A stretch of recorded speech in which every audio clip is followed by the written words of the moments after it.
So, welcome to the show, Sage. I'm happy that you decided to come on and do your thing. So, thank you. Thanks for having me, man. Uh, Now so, tell me, how many of these have you done so far? well, I could actually count, but that's on YouTube right now, and I'm on my laptop. But I'm somewhere around. I think I'm hitting my 20th one, like virtually, Nice, since this has all started. Yeah, nice, it used right to on. I used to go to Comic Cons. Did you ever get to go to conventions? Yeah, I haven't been to I went to the Comic Con in Phoenix. I produced a movie that was there, and then I've been to a few conventions to appear for like different TV shows in like London and Seattle. Yeah, I think those are the places that I went. Yeah, but not. Wait, I haven't been to the Comic Con, the one in San Diego. Is that you've been to that one? I have not been to that one either. That's a Mm-hmm. goal of mine. But here in Niagara Falls, so we're on opposite sides of the country. You're in Vancouver right now. I'm in Mm-hmm. Niagara. It's hot everywhere. But I actually correspond the Comic Con in Niagara Falls Comic Con. So if you're ever looking for a trip to the falls, or you're more than welcome to come down, and we'll have you at the Okay. event, man, for Nice. sure. Yeah. Can do people still go over the falls in a barrel? Does that still happen? It hasn't. Okay, so I work for the Niagara Parks, which means I'm not supposed to talk about certain things, but I know that I can say that there was one guy last year when I was working, and in the middle of the day, Mm-hmm. we. Oh, you just fixing that? Okay. Yeah, yeah. Just making that better. Yeah. Okay. So in the middle of the day, we hear that someone is at the bottom of the falls sitting on a rock because they had gone over. They had jumped over. They had called the police at 4 o'clock in the morning and said, "I'm jumping over the falls." It's unfortunate situations, but they happen, and but they survived with no gear and were sitting on a rock at the bottom of the falls, and they went and rescued them. So that's the So kind they didn't have a barrel or anything. They no just barrel. They just went right over. And if that how far isn't down is it at the falls? Uh, the drop is I think 130 feet. Don't fire me if you're watching this, boss. Wow. Yeah, man, it's crazy drop, but with no gear, I think is crazier than any of the people who went down in a barrel. But unfortunately, they don't want the attention. But Mm. it's pretty fantastic, and a second chance at life like that. You know, if that's not a if that's not a second chance, I don't know what is, man. Yeah. Exactly. Nice. Nice. But yeah, so I mean, I don't like to. I'm kind of at the point where I don't like talking about it anymore. But everybody's got their own story. Everybody has a little bit of a reflection that they've maybe had during all of this time. Is there anything that's Mm-hmm. happened for you? Well, we talking COVID. We're talking COVID. We're talking COVID. Yeah. Um. Yeah. I got lots of thoughts, dude. The the biggest thought I have is that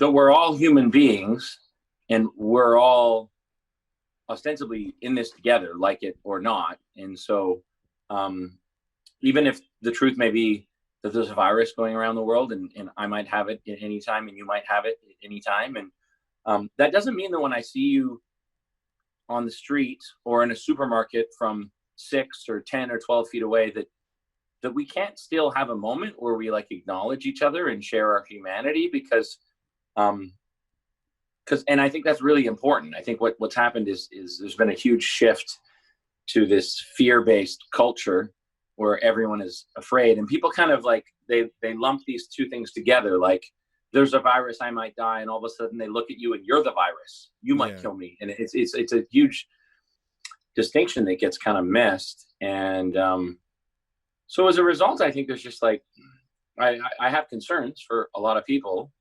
um, and because I mean it's just a thing that's going on, right? And it's Yeah. not there's a lot of conspiracy theories on what's going on in Wuhan and 5G and this and that. And like I have no idea what's going on. I'm pretty emotionally exhausted with it, but I made a choice recently to kind of double down on my safety, in the sense that when I go into supermarkets and indoor areas, I'm now always wearing a mask again. I had kind of stopped and I was doing it my way, which was like, okay, I'm going to give people like 6 to 10 feet distance. And if I have to pass a senior in the supermarket, I'm just going to hold my breath as I go by. Because I think the only logical way to proceed is that you could have the virus at all times. It's possible you could always have it. That's the only logical way to proceed. Because I would be like, I'm a healthy person, and I would be probably an asymptomatic person. To be honest, my life has not changed that much this summer. I'm not doing a lot of acting, schmacting these days. I have a business that I started last year, and so what's that? I mean, if I was acting, pardon me. What's your business? I started a business called I'm Property Sage, and I essentially flip houses, but I don't own them. So I rent a house for a short period of time, and I restore it out of my own expense, and then I sublease it at a higher rate. And so in Vancouver, we have a vacancy tax, which is anywhere from 1% to 2% of the value of the house that someone gets taxed if it sits empty. So it's worth their while to rent it, but some of those houses are pretty worn down and derelict, and maybe not rentable as is. So the person who owns it is either faced with spending 10 or 20,000 fixing it up and then renting it, and they just want to tear it down in 6 months or a year anyways. Or I can come along and I'll rent the house and restore it and then sublease it out. And so it's a new business I've been doing for a couple of years now, and taking up a lot of my time. Like today, I was working on moving fridges and stoves when you called me, and assembling shelves and all this stuff. Oh, yeah. And, so I'm out there hustling at 30 degrees and doing what I have to do. But I like it. It's satisfying, and it's, building something that grows. And I mean, being an actor is a wonderful job, and the work is really, really wonderful. And it's a business that you're always to the effect of other people's decisions. Mm-hmm.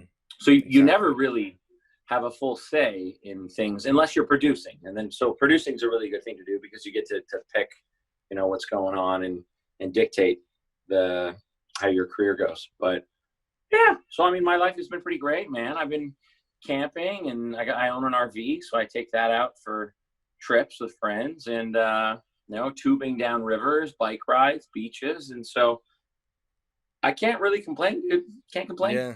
I've just recently, with my buddy, we took our tubes up to there's the Chippewa River. So when the Niagara River, you know where Chippewa is? Well, there's like, in a Woody Harrelson movie, he talks about Chippewa Falls all the time. Okay.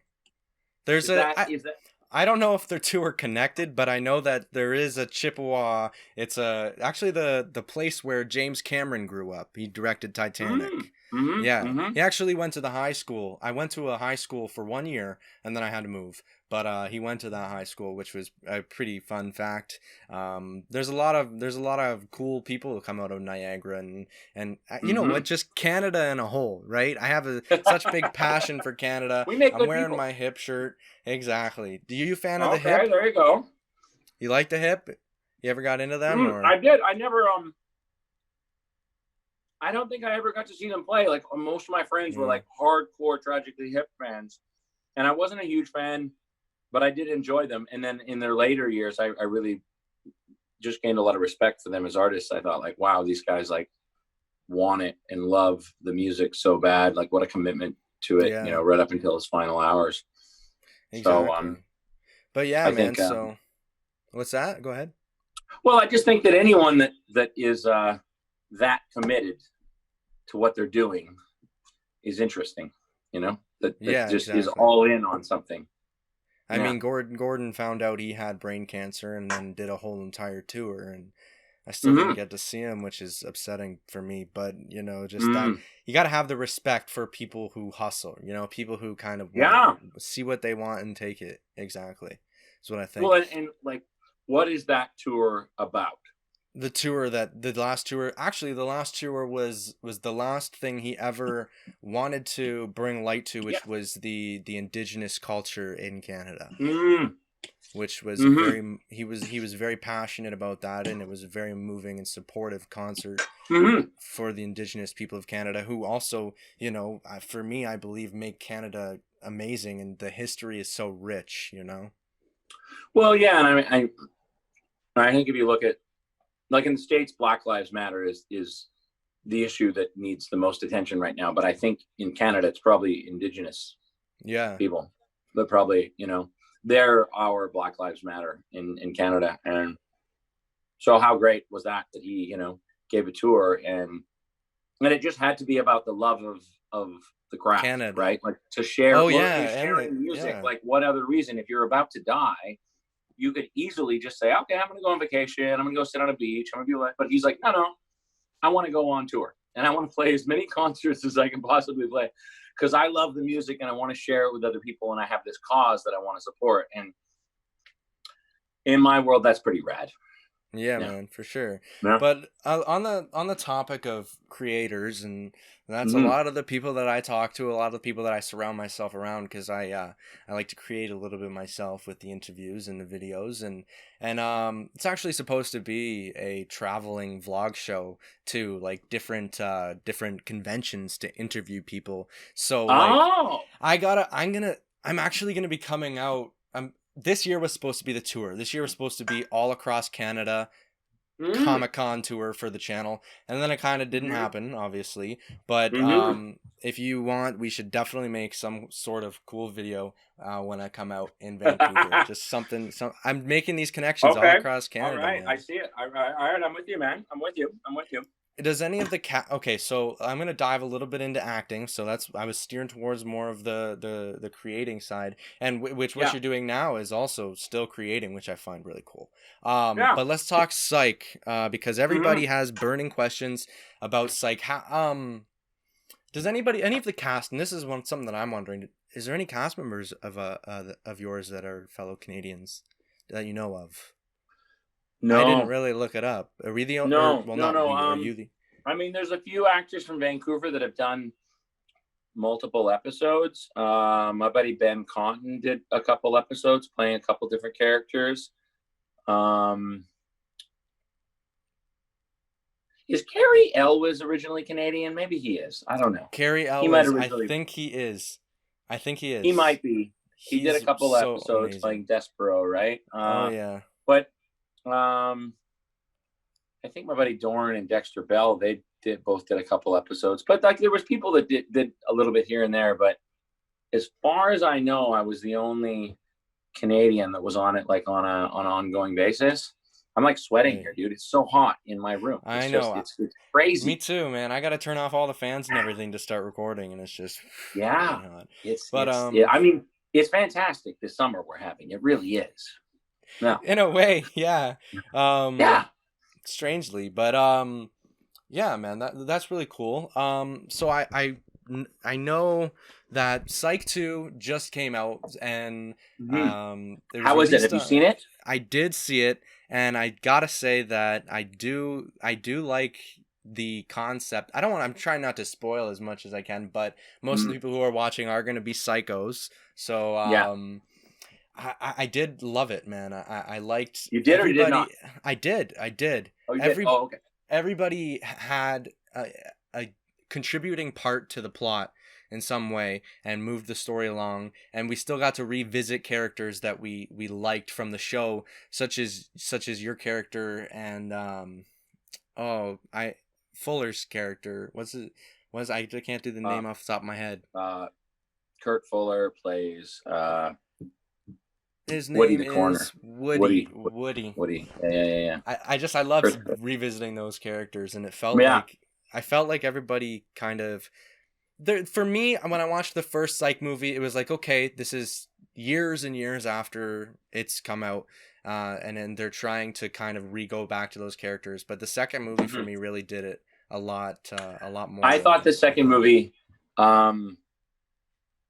seemed like it was going to be a lot better movie just on set. It seemed like it was a little tighter. Yeah. That was my experience. Yeah. Mm-hmm. I have not seen it. But you haven't seen the whole thing? No, I don't think I will watch it. I might. We'll see. Right. So do you know? Oh boy, are there different versions of scenes that you filmed? Do you know which one got selected? No. Oh well, we always do a lot of outtakes, right? We always do a lot of like. There's always when you're doing a scene with James and Dulé, you're gonna do like a version of the one that was written. Yeah. And then after that, we'll just kind of muck about. So it's super fun. That's one of the wonderful things about working on that show is that there's so much freedom to make creative choices and to play. And I mean, I always say this when I'm talking about Psych, but I think it's a trickle down effect, and it starts with Steve Franks, who's the creator of the show. He's like a big 6'7", outgoing, gregarious guy, and he's so friendly and full of joy, and so that's just kind of the vibe on the show. And so he's kind of created that space, and then James is gone on to direct and produce and write, and so he's wearing so many hats, and James is kind of a tour de force of comedy. Oh yeah. So it's great, man. Like we had a lot of fun mucking about. I can't remember if I just did 1 day or 2 days in the film. I remember the day working outside with Juliet and all those guys. Maybe I did a second day. It was last summer. It's hard to remember, but when I was sitting there, we're on the top of this like mountain or it's like a hill, but they call it Burnaby Mountain, I think. And I'm talking to Dulé and James, and Steve Franks is there, and Maggie's there, like Kirsten was there too, like everyone is there. And we realized it had been 15 years since we all started. It's like 15 years ago. So you don't get, like in some industries you get that a lot, but as an actor, especially as a Canadian actor, usually you come in and you do your thing and then you might come back. But this was a really remarkable experience for me to be on a show this consistently and like build these relationships. And Dulé's got a new kid now, and he was married to someone in the beginning, and now he's married to a new person. Like time goes by over these seasons. Yeah. And so people's kids grow up, and so it's pretty like extraordinary to be a part of that big family. Yeah, right. Mm-hmm. And so I don't know if you heard that, but there's just somebody. Oh, my fan dropped. Fan drop. My buddy's gonna hate me right now, but when I first started watching Psych, I actually seen it because my sister seen it, and then I started watching it and I loved it. And then I talked to my buddy Dawson, who is not unfamiliar on the channel. He's been in a lot of my videos with me, and he's seen Psych. And this guy is the most picky guy. This guy does not like a show if there's one certain aspect of it that he doesn't like. It's hard to impress him, pretty much, right? And Doss, do you have a favorite show? Psych. Yeah, that's his favorite show. He's here right now? He's here right now. He just walked down my stairs. What's up, Dawson? Come say hi. Oh, he wants to say hi to you. Well, Doss likes is big Star Wars guy. Hold on, you have to come into that camera too, because the people. What's up, Buds? Hey, he says what's up. Hold on, dude. One of those. You remind me of Bill and Ted's Excellent Adventure. What? How do you what? Don't you know that? Oh, of course. We just watched Bill and Ted for the first time. He looks like the other guy, not Keanu Reeves, but the other guy. You look like the other guy in Bill and Ted's Excellent Adventure. We usually get referenced as Dumb and Dumber. Yeah, we get Dumb and Dumber a lot. Nah, man. Bill and Ted's, bro. Bill and Ted, right on. That's so cool. Excellent. That's so cool, man. Right on. But yeah, anyways, okay, I'm gonna finish this up and then we're gonna go. Nice meeting you. Great to meet you, dude. Yeah. He's in Vancouver too, he's a Canadian. That's hilarious. Yeah, man, the whole idea is I'm 16, I'm chasing this dream that I love super it. Unrealistic dream, and I want to take no dream is ever unrealistic. That's the way society makes it seem. I want to be a talk show host. Yeah, you do. And look at you. You're already a talk show host. Yeah, in a way. Yeah, it's this new way that I never thought would really be the way of doing it, Well, I mean, but okay. Let's work together. Okay. Right now. All right. So, okay. What's the dream? The dream. Well, to speak to cool people for a living. Okay. Be a talk show host. Connect people with their fans. I don't know. I like talking to people, meeting new people, and learning about. I'm a people person. I want to kind of talk to as many different people as I can and learn as many different things as I, with the time that I have. Yeah. Hear other people's stories. Cool. Great, man. I get it. And so, first of all, I think you want to consider that you're already successful in this because you're doing it. Oh, for sure. Oh, you're talking to people and you're doing it in the way that you know how with the current assets that you have and the current equipment that you have, you're making it happen. So you want to acknowledge, give yourself a little pat on the back for that. Yeah. And so you might not know about this about me, but I founded and co-direct a nonprofit mentorship program for young actors in Vancouver called Fulfilling Young Artists. And so we deal with how to find fulfillment in your life and how to, what does that look like? And what is that for you? And it's a really individual thing. Right. And so we're not interested in actors getting the job or making a lot of money. That's not really what we're about. We're interested in okay, what does fulfillment look like? And so we break down different areas of the industry and how that is looked at through the lens of fulfillment. But one of the most important things, I think, for anyone to distinguish in their life, and it doesn't really matter what you're doing in your life, but I think you want to distinguish what you want, what's your desired outcome and where you want to be. And then you want to figure out tangible steps that you control the outcome of to get there. And so right now, you control the outcome of being able to host this show, and you can reach out to the people that you can reach out to. And then as it grows and as your fan base grows, the people that you're reaching out to might have influential, famous people that they can reach out to for you. And then you can kind of keep on growing your base that way. And so, and I think what's amazing about the world right now is 20 years ago, there was no YouTube, and you would the dream of being a talk show host would be a much different route you would have to take. You would probably, have to be a stand-up comedian and get really famous for your stand-up comedian, and then have someone meet you and say, oh, you want your own show or something along those lines. But now you're able to grow it organically, which is amazing. And in our mentorship program, we always look at work-life balance and how to sustain yourself when you're not acting, and figuring out things that you love doing while you pursue your craft, so you don't just get burned out. And so, I would look at the things that interest you in your life, because the more you're interested in things and the more you're passionate about life, the better you're going to be at interviewing, because then you're going to be a more interesting person. So if all you do in your life is interview other people, you're probably going to be a pretty boring guy, because your life won't consist of much, right? But if you interview people, but you're also working and you're tree planting, and then you're also working at a paint shop, and you're gardening, and then you're learning to skydive or something, then you have all these interesting stories to contribute to the interviews, or you're doing volunteer work in Ethiopia, and you're building houses, or you're going to Mexico, or you're in the more that you work with people and discover things about people, then the better interviewer you'll be.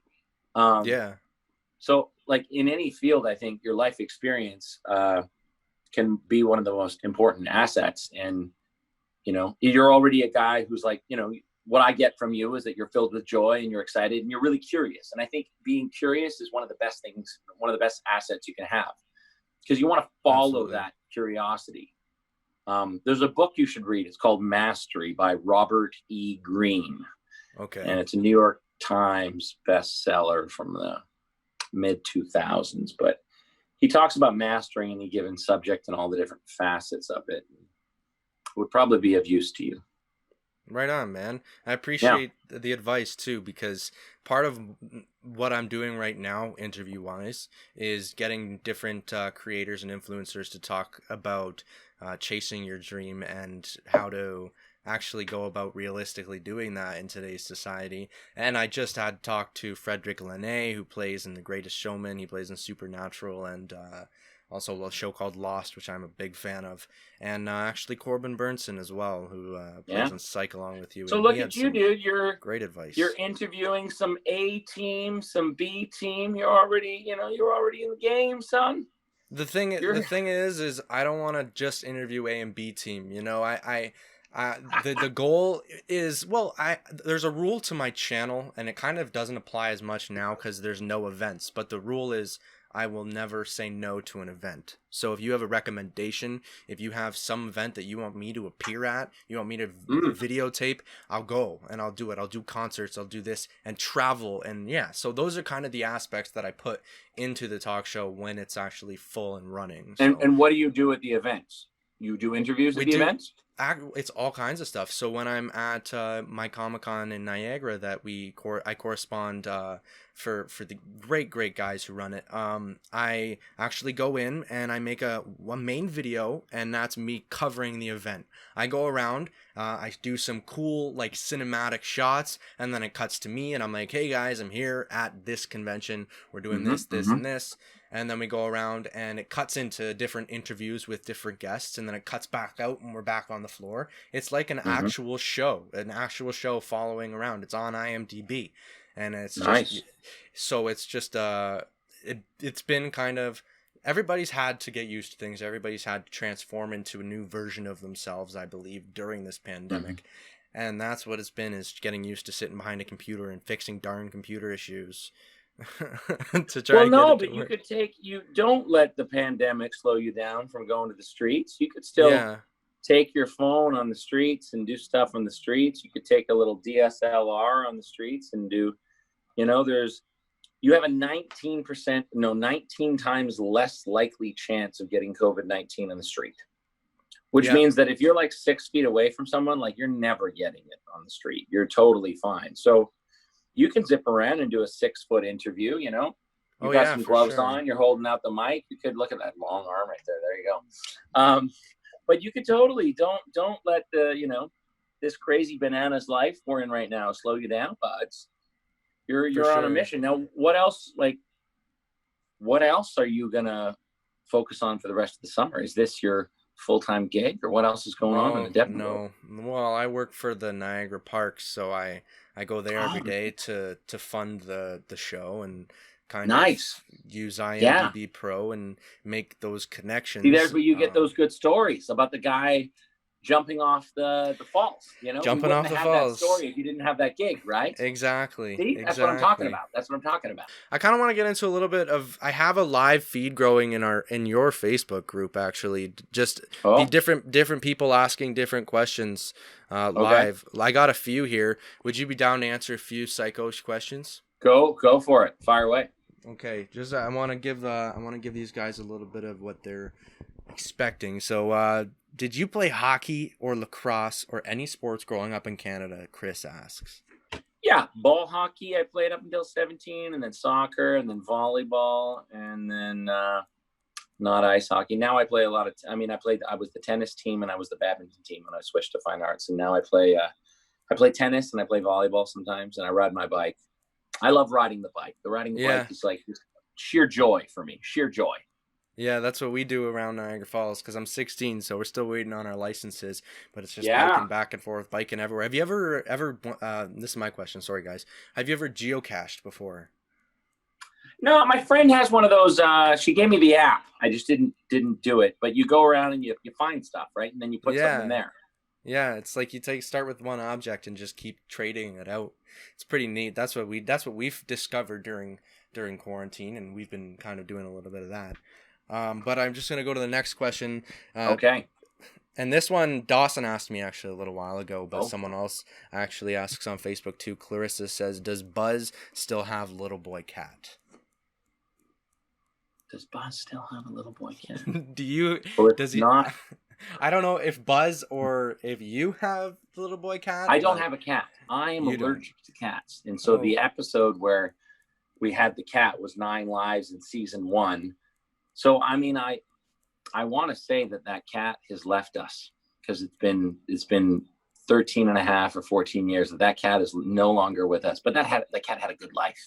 Yeah. And Francie and the kid took care of the cats. And I'm going to say that we buried that cat in the garden. So that's what happened to the cat. Yeah. Okay. It's not around anymore, Dawson. No, not around that anymore. Was 13 years ago. That was in season 1. Yeah. Season 1, 9 lives.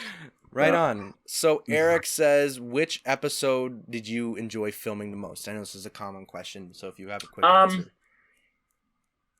I think one of the funniest ones I ever worked on was Lassiter's wedding. I think it was season 7, I think, because so there was like 2 funny scenes that I had to do in that one. One of the ones was where I was like the stripper in the hotel room Oh, I for, remember that. Yeah. for the wedding.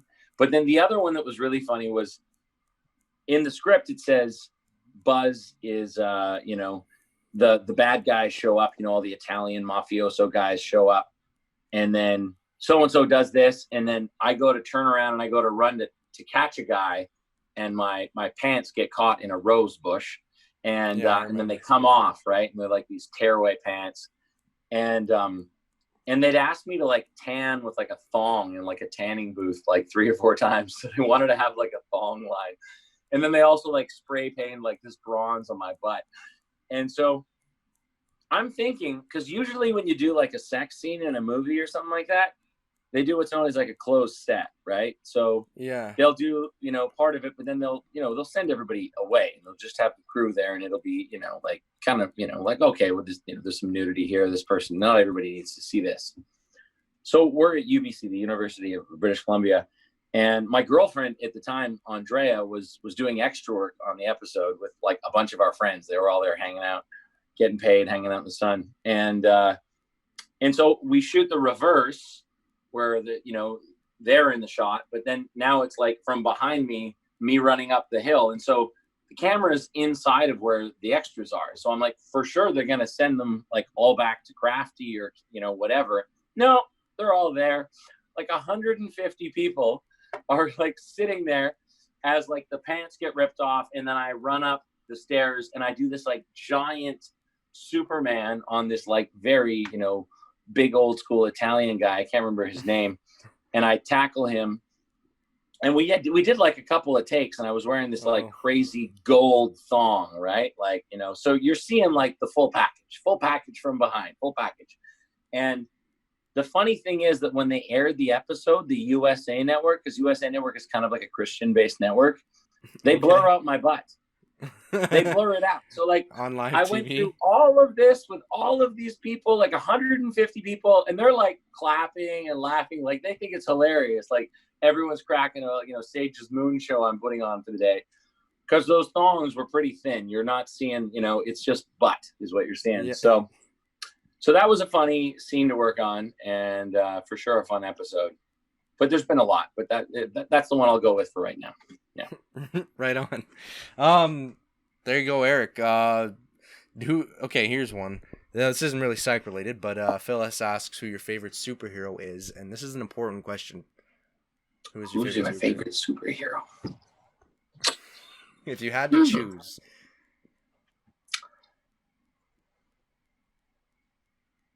I kind of like Iron Man. Okay, all right. I can get behind that. Iron Man's my second favorite. I mean, I kind of got into Iron Man. Robert Downey Jr. was so interesting with what he did with that. And I haven't watched the later versions of it now that there's like a gabillion superheroes in one movie. But the original Iron Mans, when there was just him and Gwyneth Paltrow and a few other people, I got into those. Yeah, I'm going to go with Iron Man today. Go with Iron Man. All right. Sweet. Joe says, did you think... Hold on. What does this say? Did he think it would turn into... Oh, did you think that it would turn into a year-long recurring role when you first got the role? No idea. So when I auditioned for Psych, it was a pilot named Psych, and the role was called Dancing Cop, because he's kind of dancing at the photocopier in the pilot episode. And it was a pretty small, simple audition where I went into a room, and I think in the moment where James is like kind of solving what's going on and noticing that Lassiter has slept with his partner, which is, by the way, not played by Maggie Lawson in the pilot. It's a different actress. Yeah. So in that moment, he says something along the line, like, well, does anyone else, or Lassiter says, does anyone else know about this? And I instantly just put up my hand. And I remember I did that in the audition, I guess, but not really thinking about it. And then when we were shooting the pilot, they're like, no, you have to put up your hand. You have to put up your hand. It was like this thing that the producers said. I guess that was the reason I got chosen. I was the guy who put up his hand. Oh, no way. But I had no idea that the show was going to turn into what it was. I mean, we had a lot of fun shooting it, and but I had no idea. Yeah, so very lucky, Right on.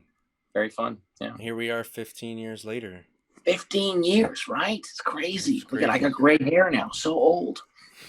I was one when it came out. 1 year old. Yeah. Which Really? Yeah.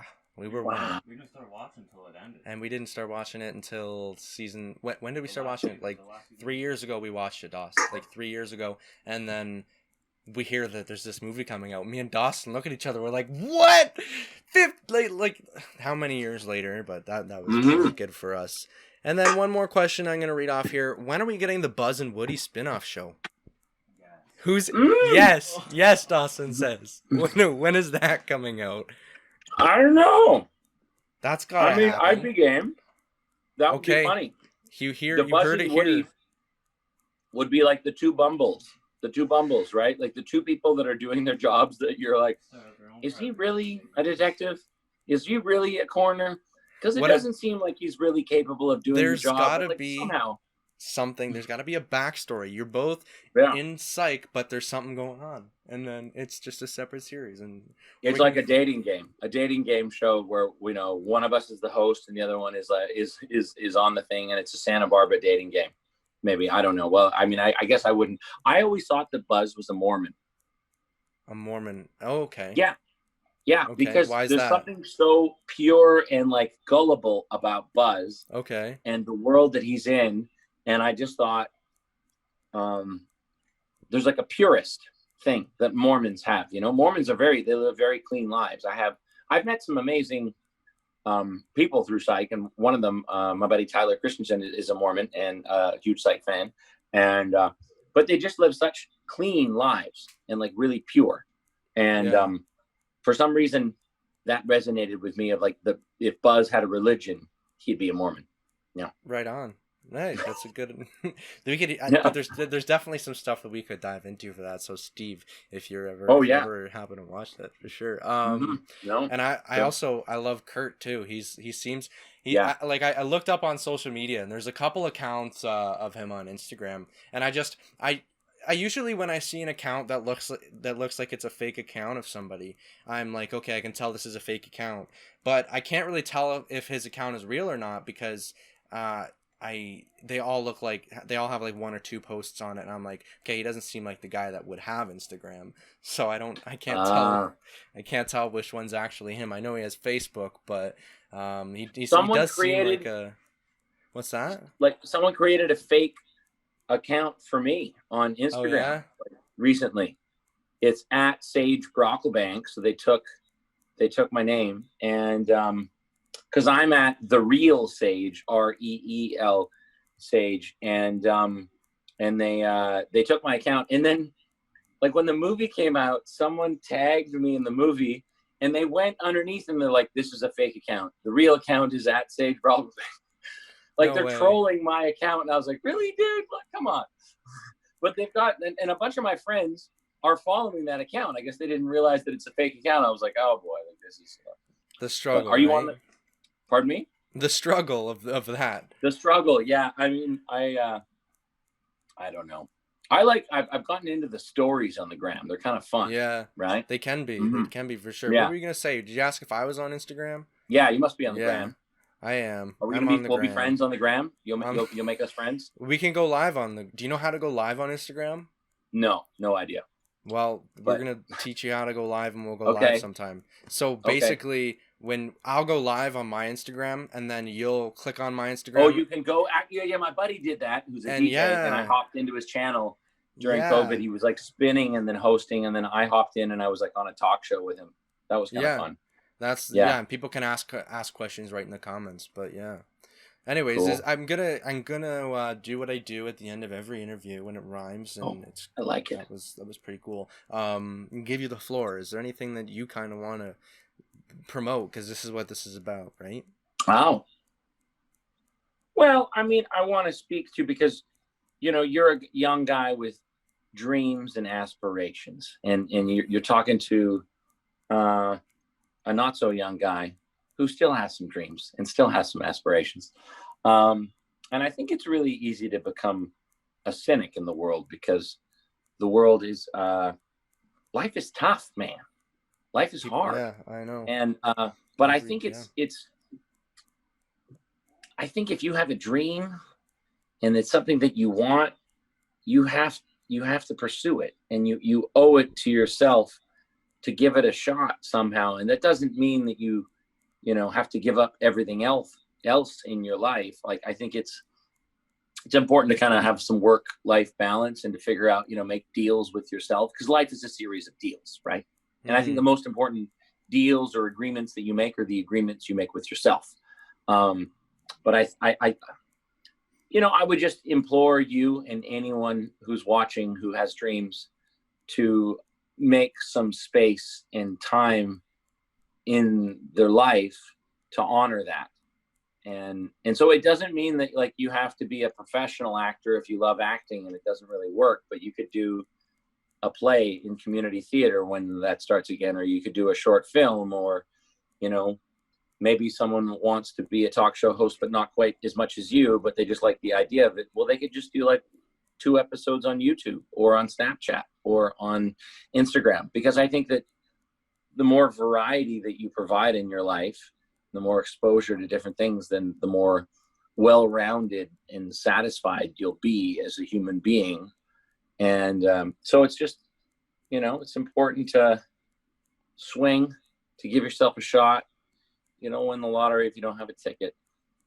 Right on. Yeah, man. Live your best life. And, I'm trying to live my life right now, approaching all areas with joy and curiosity. So if I can move from judgment to curiosity in different situations, and if I can be in a situation where I might not agree with someone, we might not find an agreement, but if I can approach that conversation with joy and curiosity, then it makes things worthwhile. Yeah, man. Yeah, for sure. I like your vibes. Thanks, buds. So this is a 45-minute episode, and I don't do any. I only edit if like a phone drops or like something crazy happens. But it's looking like you're gonna be the longest episode that I have, and I want to kind of move into longer episodes. That way we can triple talk arm about pump, things. quadruple, cinco, seto arm pump. Awesome, bud. Well, Devin, thanks for having me, man. Absolutely, anytime. And you'll reach out when you come to Vancouver, and we'll do something on the streets of Vancouver when you're here. We'll do something in Vancouver for sure. Yeah. There's a fan expo there, so maybe I'll go to fan expo with Sage. Holla. Something I like that. I like something it. like that. Or I could join you in flipping, and we could do some renovating for a day, and then I'd just record that. You want to come work on a house? You want to come paint for me? Do some painting or something? I'll do some painting in Vancouver for sure. Absolutely, 100%. Right. I'm down. My goal is to travel the world. Yeah, bud. Just give me a holler when you're in town. All right, brother. Thank you for joining me. All right. Thanks, man. Have a good one. You too.